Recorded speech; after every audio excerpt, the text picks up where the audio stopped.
Hello viewers, নিশ্চয়ই সবাই ভালো আছেন। তো হাজির হয়েছে শিমুল ফুলের একটা ফাটাফাটি একটা দারুণ ভিডিও নিয়ে। আপনারা শুধু দেখে জানেন সৌন্দর্য। তো ফাইনালি আমরা চলে এসেছি উল্লাপাড়া উপজেলার ঘাটিনা ব্রিজের কাছে সুন্দর দৃশ্য উপভোগ করার জন্য। জাস্ট আসলে এই যে ছবি বা ভিডিওতে আসলে এত সুন্দর দৃশ্য ফুটিয়ে তোলা সম্ভব না, যতটা আপনি নিজের চোখ দিয়ে দেখে বিশ্বাস করতে না পারছেন। মানে কি যে একটা সৌন্দর্য, যেটা ভিডিও বা ছবিতে আসলে তুলে ধরা সম্ভব না। আর শিমুল ফুল গাছটা তো আসলে অনেক উঁচুতে থাকে, তবে এই জায়গায় শিমুল ফুল গাছটা আসলে অনেক মানে একদম হাতের নাগালের মধ্যেই থাকে, যেহেতু ঘাটিনা রেল ব্রিজের উপরে ওঠা যায়। ফুলগুলো একদম সান্নিধ্যেই থাকে এবং কাছাকাছি থাকে।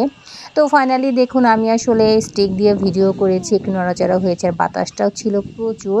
তো এখানে ছবি তোলার চাই, ভিডিও করার চাই, আমার আসলে দৃশ্যটা উপভোগ করতে একটা দারুণ লেগেছিল আর কি।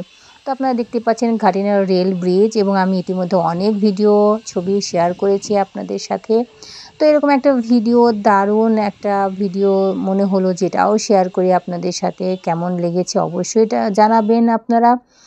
আর আপনারা অবশ্যই প্রতি বছর এখানে যান, যারা সিরাজগঞ্জে মানুষ থাকেন, দূর দূরান্ত থেকে এখানে আসলে আসেন এই শিমুল ফুলের দৃশ্যটা উপভোগ করার জন্য। আমরা যেটা সুনামগঞ্জে যেটা দেখি যে শিমুল ফুলের বাগান দেখা যায়, তো এখানে আসলে কোনো অংশে কম না। তো ভালো লেগেছে, সবাই ভালো থাকবেন। আবার সুন্দর সুন্দর ভিডিও নিয়ে আপনাদের সামনে হাজির হব। ততক্ষণ ভালো থাকুন, বাই বাই।